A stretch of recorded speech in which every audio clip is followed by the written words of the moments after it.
Here, handshake, and Arjun opens with knight to f3. Hikaru goes pawn to d5. We have c4 on the board. In the main game, we had the Slav defense that was played there, and we'll see what Hikaru does here. He goes for e6, pawn comes up to d4, knight f6, and now Arjun brings his knight out to c3. Hikaru goes for this trending lines in the modern chess with a6 and h6 here. Arjun gets his bishop out on a beautiful diagonal here, and Hikaru is contemplating here what to do. He goes c6, just creating this beautiful pawn chain. Black pieces are quite naturally going to develop. Bishop d6 played here, offering a trade of bishops. Should Arjun take it? Yes, he does. Queen takes on d6. He brings his queen to c2, taking this important diagonal, also creating some threats down the c file. Knight comes out to d7. The bishop develops here. Already white looks slightly better. Short castle. And now I think white can also short castle. Yes, Arjun playing it safe and solid here, short castling. And one of the key ideas in such positions is rook b1, b4, and that's what Arjun goes for. He goes for the minority attack with b4, b5. It's well known, well documented, and Hikaru stops it with a5. h3 played by Arjun. You can even go a3, b4, b6. Hikaru goes for the pawn push here, and now you can actually push your pawn in the center. It's not a bad idea, but he gets his rook to the c file. Bishop b7. Hikaru going for the c5 break. a3 played, angling for b4. And is Hikaru going c5? Yes, he does. He plays his pawn to c5. He's not afraid of weakening the b5 square. If black gets c4, later b5, b4 would be great. So Arjun puts his bishop on the b5 square. Very intense battle between two players who understand these structures very well. None of them giving an inch to their opponent. Rook c8. Good move by Hikaru. And Arjun goes rook d1. Now suddenly the shift has happened. Now the d file could open up. Knight goes to f8. Fantastic maneuver. Hikaru coming to e6, putting pressure on d4, defending c5. Queen comes to f5. An active queen. Ooh, Hikaru touched his king there. No, he just adjusted it. And now queen e7. He brings his queen back. And the advantage for Arjun is growing very slowly. This is attacked. Bishop c6 played. Now, take, and knight c3 gives white a very pleasant position. But Arjun gets tempted. He takes the pawn, gives up the piece, takes the rook, queen c7. Hikaru says the knight is trapped. Rook c8. White is still better here with b4 or rook c1. But not so much. Not so much anymore because black has a knight and a bishop for a rook. So rook dc1 played. And now a4 blocking. In fact, b4 would have been much better on the previous move. Now somehow black seems to have gotten a bit of control on the light square. You can see the bishop sits here. The knight could come here. Pawn to c6 played by Arjun.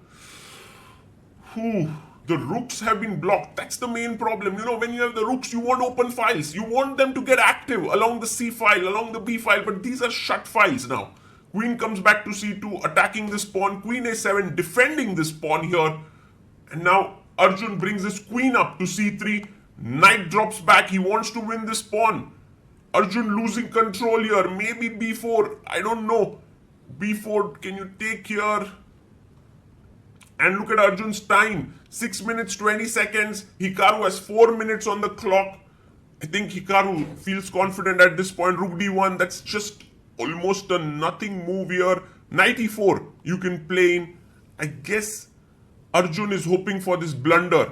Take, or maybe it's not even a blunder. You can't take here. It takes with the rook. There's no back rank mate. Aha. So actually Hikaru can chop off the pawn, but he goes at 6, being very safe. And I think that's a good strategy. Hikaru understands that his position is excellent and he doesn't need to rush there. But you can feel like Hikaru is a bit too calm.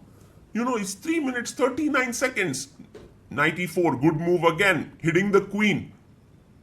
Do you go queen b4, attacking the knight? No, he goes queen e1. And it's time to chop off the pawn. He takes on c6.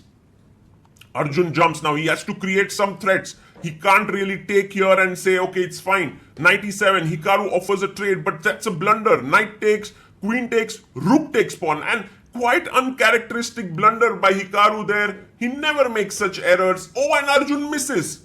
And look at Hikaru. He's like, what the hell, Arjun? Didn't expect this from you. Shakes his head. So many expressions there hidden, And I think when Hikaru shakes his head, Arjun can see it. Now it's even tough. Sometimes, you have this regret. Oh my God, I missed this move. It was such a big opportunity for me. Because that would have actually given Arjun slightly better position. Now he's clearly lost once again. But you have to fight. That's the thing about chess. You forget what happened on the previous move. You get to the present moment. You do your best. Now knight c5, knight d3.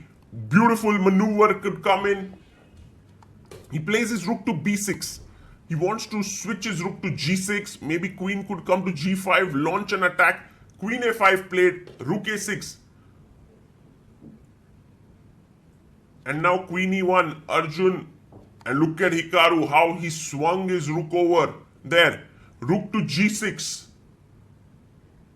And he's putting pressure on the g2 point. I guess Arjun is completely smothered, I must say, by these two pieces. The rooks are like, give us some way, man. Give us some way here. Queen d1. And now bishop b3 is just losing material. No, there's rook c8 check. Queen g5. Threatening mate in 1. I guess he must go queen f3 to prevent it. To stop the mate on g2 square. 5 minutes for Arjun. 2 minutes 44 seconds for Hikaru. Queen comes to f3. And now Arjun is hoping that at some point he can take, give a check and try to pick up this pawn. Hikaru now starts to sort of speed up. Check, king to h7. The queen would love to take the pawn, but it's a checkmate here. So maybe a distraction technique with h4 could be not a bad idea. He plays it and Hikaru can chop off the pawn. I think he takes it. And if Arjun takes on f7, there's a nice tactic here. Rook takes pawn, takes, check, and you win the rook. And that's game over, basically. Essentially, that would be game over because then you take away the attacking piece that white has. And then black has complete control over the position.